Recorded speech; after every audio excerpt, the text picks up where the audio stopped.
They hid this for centuries, and once you hear it, you'll understand why. What if I told you that the Ark of Covenants, the most powerful and mysterious relic in biblical history, might not be where the world thinks it is? What if an ancient secret, buried under layers of political control and religious censorship, held the key to its true location? And that key was never lost, just ignored. This isn't just about history. It's about your place in something far greater. Because if the Ark is more than a golden box, if it's a gateway to divine presence, then where it rests today could shake the very foundations of everything we believe about God, prophecy, and spiritual power. And guess what? That place might just be the last one the Western world wants you to look at: Ethiopia. You were taught the Ark vanished, that it was lost to time or destroyed in war. But what if I told you it was moved, intentionally, strategically, under divine guidance, and protected by a royal bloodline chosen for such a task? This isn't myth, it's legacy, and you'll see how every chapter we uncover connects not only with ancient scripture, but with your own spiritual journey. Now, I know this might sound too wild to be true. That's what they want you to think. But stay with me, because in just a few minutes, you'll hear a version of this story that's been hidden from Western eyes for centuries. The Kebra Nagast, a sacred Ethiopian text, lays it all out. And what it reveals might flip everything you thought you knew about divine history. So if you're someone who's been searching for truth beyond the surface, if you feel like there's something deeper calling your name, then what you're about to discover won't just open your eyes. It'll awaken your spirit. And by the end of this video, you'll know why this revelation had to be kept quiet, and why now is the exact moment it's coming to light. Because the Ark of Covenants isn't just a relic, it's a prophecy, and its voice is echoing again. Let's dive in, chapter by chapter, and unlock a truth that may just have been waiting for you to arrive. What if I told you there's a book so powerful? It was literally ripped from the hands of the Western world. An ancient manuscript hidden in the shadows of time that unveils a truth the Bible left out. Its name? Kebra Nagast. Within its pages pulses a mystery of ancient power, the real location of the Ark of Covenants, a secret so deep it challenges the official story and places Ethiopia at the center of a forgotten divine plot. Have you ever wondered why some texts are silenced? The Kebra Nagast isn't just any scripture. It reveals a heavenly plan that could shift the entire spiritual axis of the planet. While Western tradition pointed to Jerusalem, this ancient secret boldly redirects our attention to the highlands of Africa. Not by chance. There are forces that prefer this truth stay buried. Because if we knew the real destiny of the Ark, what else might we uncover? But hold on. Because what comes next may change your understanding of divine lineage. What's striking about this book isn't just the tale it tells, but the symbolism within it. It paints a picture where the divine works in silence, far from the empire's gaze, moving through those willing to see beyond the surface. And guess what? That alone teaches us something profound. That sacred truth is often not found in golden temples, but in deserts, caves, and the hands of seekers. If you're the kind of person who feels there's a missing piece in this puzzle we call faith, this might be the moment to look where no one else is looking. The Kebra Nagast invites us to consider the existence of a forgotten spiritual lineage, a chosen people not adorned in gold, but carrying within them the echo of the Ark of Covenants. Feel that? It changes everything. Because if the Ark is there, divine favor is too. Let's be real. The exclusion of the Kebra Nagast wasn't an accident. And friend, when something is deliberately hidden, it's either dangerous or liberating.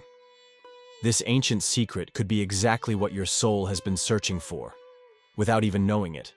What's wild is that it not only retells sacred history, but reshapes it, placing Ethiopia at the core of a divine mission, a mission that's far from over. Picture this. While you're living your daily life, paying bills, balancing relationships, wondering about your purpose, there's an invisible thread tying it all to a much bigger story. One with kings, prophecies, and an ark that never stopped radiating power. What's that got to do with you? Everything.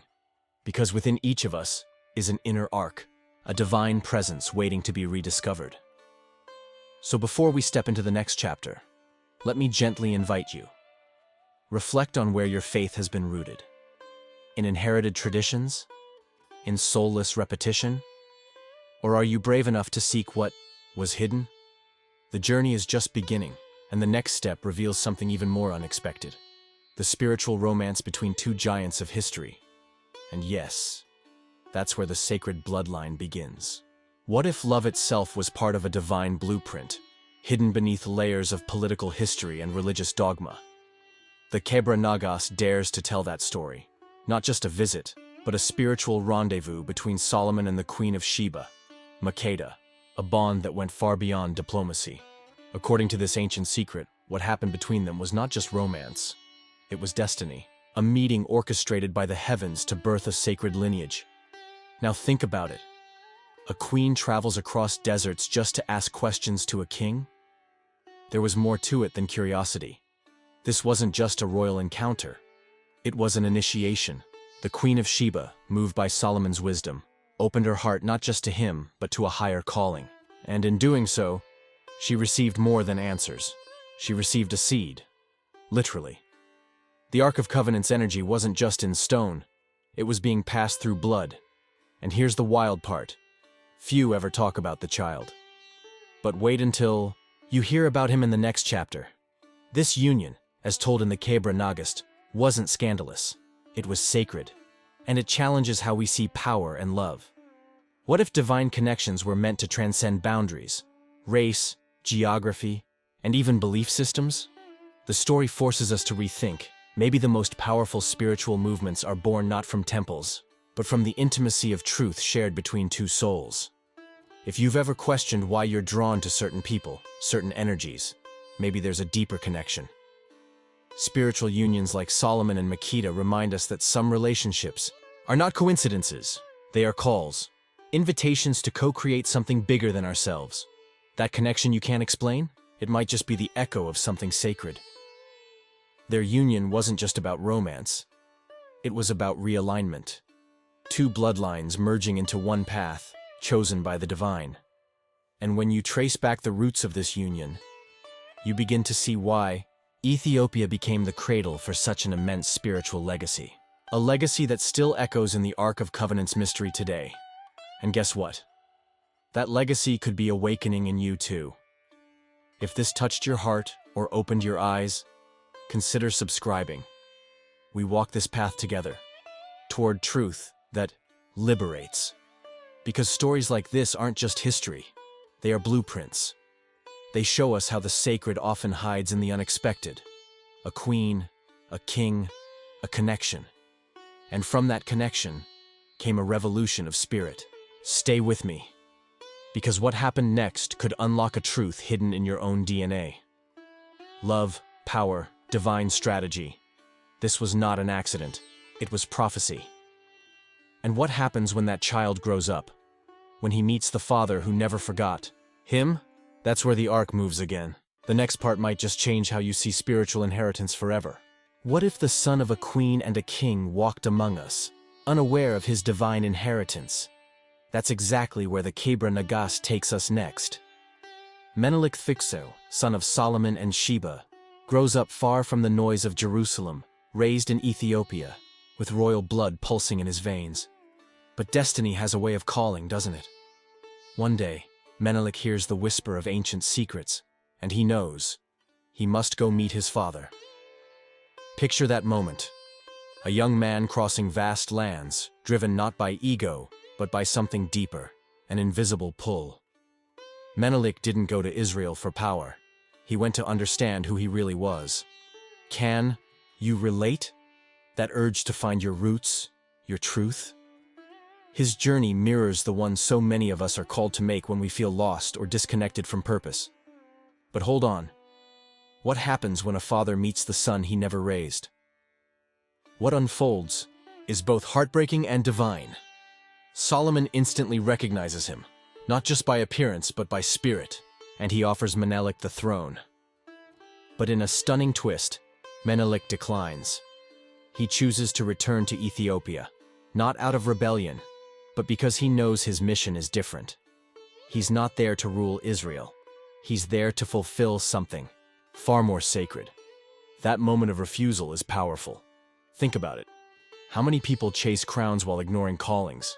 Menelik shows us that legacy isn't always about sitting on thrones. It's about walking the path meant for your soul. He could have stayed, but he chose destiny over comfort. And that's a choice many of us face too.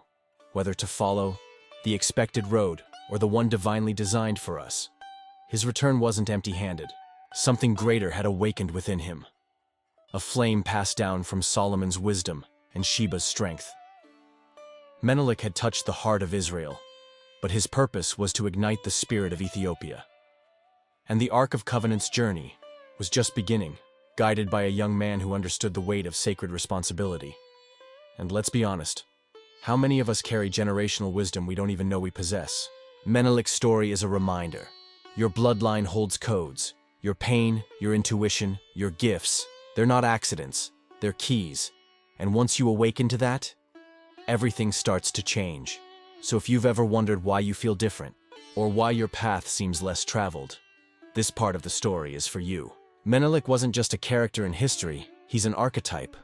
A symbol of what it means to reclaim your true identity, even when the world offers you comfort in exchange for purpose.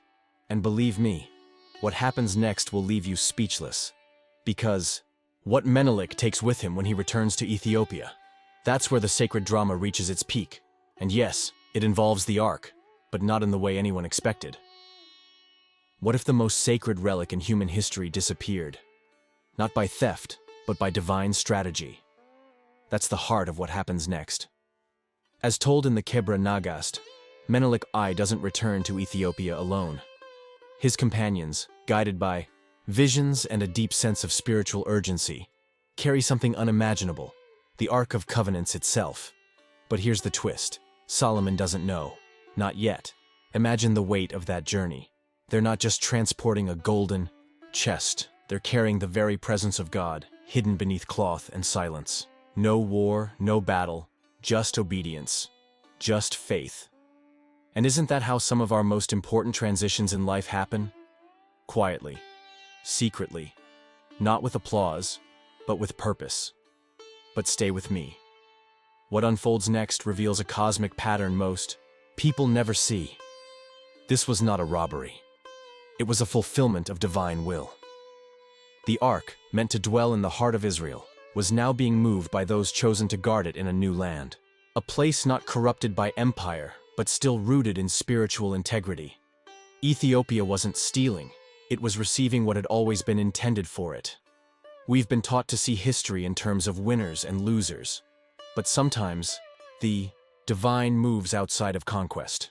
Menelik's act shows us a truth often missed. Sometimes the sacred must be relocated so it can be protected. If you've ever felt like your purpose is shifting, maybe it's because God is repositioning something within you too. Think about it. How often do we cling to what once held power, unaware that its light has already moved on? The Ark of Covenants journey teaches us about letting go, about following the whisper of spirit, even when it goes against tradition. Menelik didn't ask for permission. He followed revelation, and that's a wake-up call, friend. Because many of us are holding on to old versions of truth, not realizing that sacred power has shifted. The divine isn't static. It moves. It flows. Just like Menelik, you may be called to carry something precious away from where it's always been and into the unknown. This wasn't just a relocation, it was a reassignment. The Ark was not lost, it was repositioned. And in that act, Ethiopia stepped into a role that would change everything. But here's where it gets even more astonishing. Because once the Ark arrives in Ethiopia, it doesn't just sit there, it radiates, and the entire spiritual identity of a nation begins to shift. What happens next could redefine how you see your own purpose on this earth. What if the spiritual center of the world quietly shifted, and no one noticed? When the Ark of Covenants arrived in Ethiopia, everything changed. Not just for a nation, but for humanity. According to the Kebra Nagast, this wasn't a fluke. It was a transfer of divine authority, a passing of the torch. Israel had been the dwelling place, but now Ethiopia had become the guardian of God's most sacred presence. Let that sink in. A land often overlooked by history books suddenly becomes the keeper of the divine. Ethiopia, rich in ancient mysticism and untouched by Western conquest for centuries, was chosen. And isn't that how the divine works? Choosing the humble, uplifting the overlooked. Maybe that's something your own life is echoing right now. But stay close, because the implications of this are bigger than we've been told. This spiritual realignment positions Ethiopia not as a follower, but as a successor. The Ark of Covenant's presence redefines its role. No longer a distant land, it becomes a spiritual axis, a beacon of divine order. And for anyone who has ever felt unworthy or forgotten, this is a reminder. Sometimes, being hidden is the first step to being called. Let's get real. How often do we measure divine favor by visibility? Ethiopia's rise was quiet. No thunder, no armies. Just a sacred trust carried in silence. It's a pattern we see again and again. Those who carry the most power often walk unseen. Maybe your invisibility right now is actually divine protection. Preparation. The Ark didn't make Ethiopia powerful. Ethiopia's purity made it worthy of the Ark. That's a truth we can live by. Your environment matters. Your devotion matters. When you cultivate sacred space within, you become a vessel that can carry the presence. Just like Ethiopia. Just like those chosen to guard the ancient secret. And this isn't just about history. It's about legacy. Ethiopia's spiritual authority became generational. A light passed down not in temples, but in bloodlines, stories, and rituals. The Ark of Covenant's presence wasn't a museum piece. It was living power. And it still is. Ask anyone who's felt its echo in prayer, in dreams, or in moments of profound spiritual alignment. Now pause. What if your soul is one of those called to help carry that light? What if the silence, the detours, the deep hunger for meaning? What if all of it has been preparing you for something sacred? That's not fantasy. That's spiritual inheritance.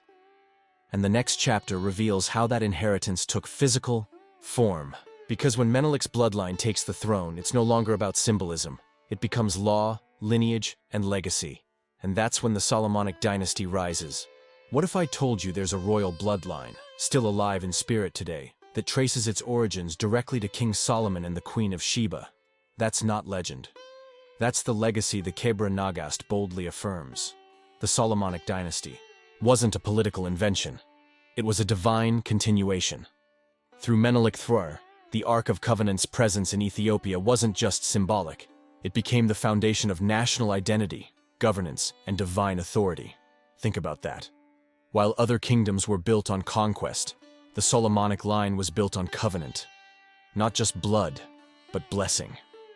Menelik didn't just rule as a king, he reigned as a spiritual heir, embodying both the wisdom of Solomon and the sacred calling of the Ark.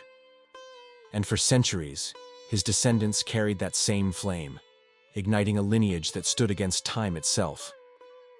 But hang tight, because what this dynasty protected goes far beyond tradition. This was more than a throne. It was a portal, a bridge between heaven and earth. The Ark of Covenant's influence wasn't locked away in temples. It was alive in law, language, and leadership. The kings of Ethiopia weren't just rulers. They were stewards of divine justice, guardians of sacred legacy. That kind of authority can't be faked. It has to be inherited and lived. And maybe that's the part we often forget. Real leadership starts with alignment, not ambition. The Solomonic kings weren't perfect, but they were chosen. Just like you don't have to be flawless to be called. Your lineage, spiritual or ancestral, might hold keys you've never unlocked, because the world taught you to doubt your worth. But what if your blood carries sacred assignments? This dynasty wasn't just historical, it was prophetic. It inspired movements, protected scriptures, and upheld the sacred rhythms of the Ark's presence. And even when invaders came, the spirit of the covenant never left. That's something to meditate on. Divine favor doesn't guarantee ease, but it ensures endurance. And the Solomonic line endured for centuries.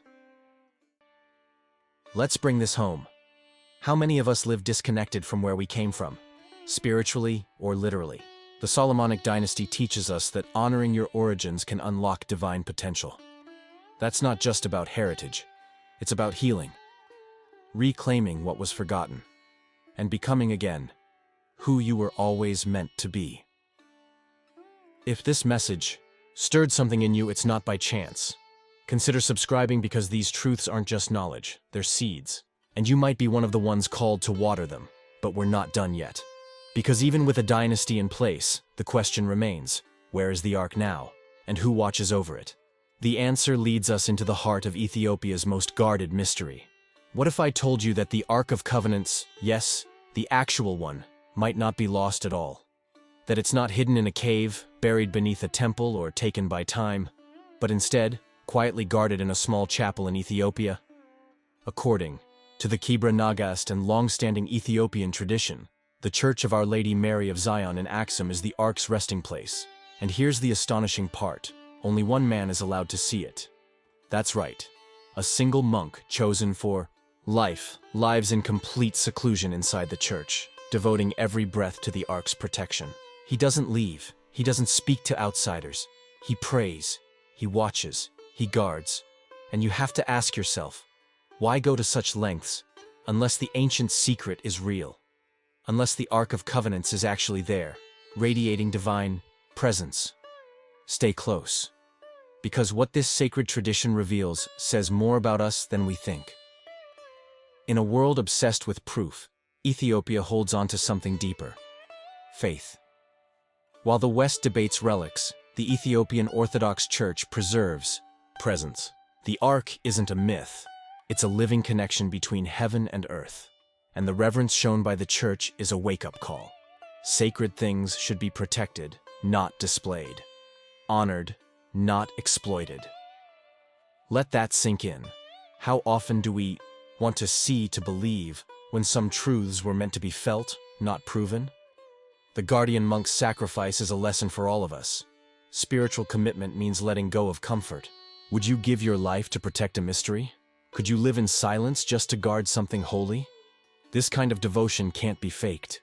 It flows from knowing that you are part of something bigger, something timeless. And maybe that's what the Ark represents most today. Not just ancient power, but present purpose. A reminder that some callings require complete surrender. And maybe, just maybe, your own spiritual discipline is being called to rise. The church itself has become a pilgrimage site, not because of architecture or spectacle, but because of what it holds. Or rather, who it holds. The Ark of Covenants isn't just a relic, it's a presence. A force that continues to shape national identity, personal devotion, and divine protection for Ethiopia to this day. So if you've ever felt like your spiritual journey is lonely, obscure, or unseen, remember the guardian. Remember the chapel. Sometimes the most powerful service is hidden, sacred, and unspoken, but still world-changing. And now, we turn to what might be the most mysterious part of all. Because the Ark's journey doesn't end in the past.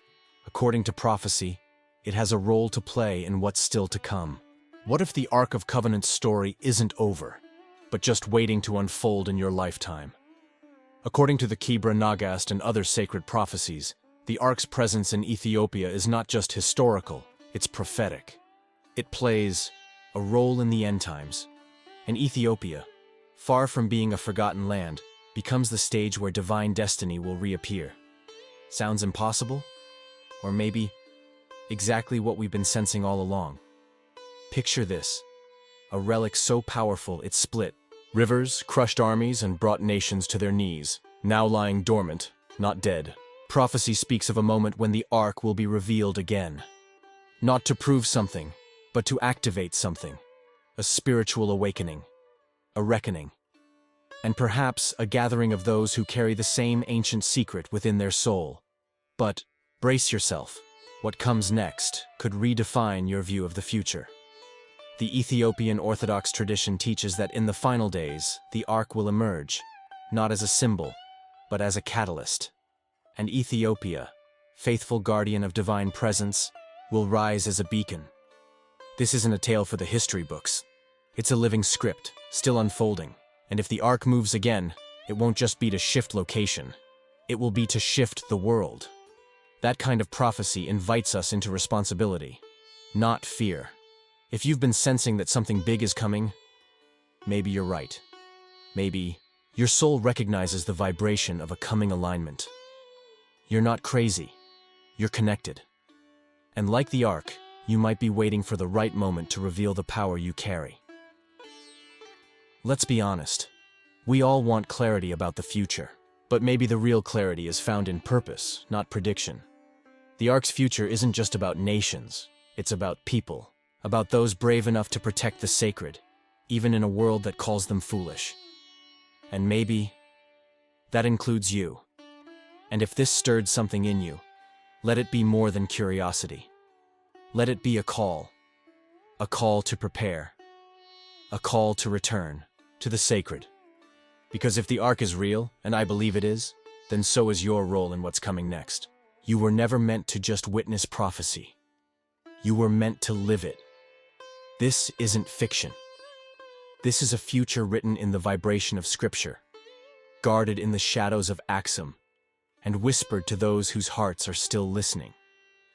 If you felt like your journey was part of something bigger, you were right. So I leave you with this. If the Ark is truly rising, will you rise with it? Now that you've seen the full picture, let me ask you, what if this isn't just a story from the past, but a mirror for your present? What if the journey of the Ark of Covenants reflects your own search for purpose, identity, and sacred connection? We're not just talking about ancient history. We're talking about divine destiny, yours included.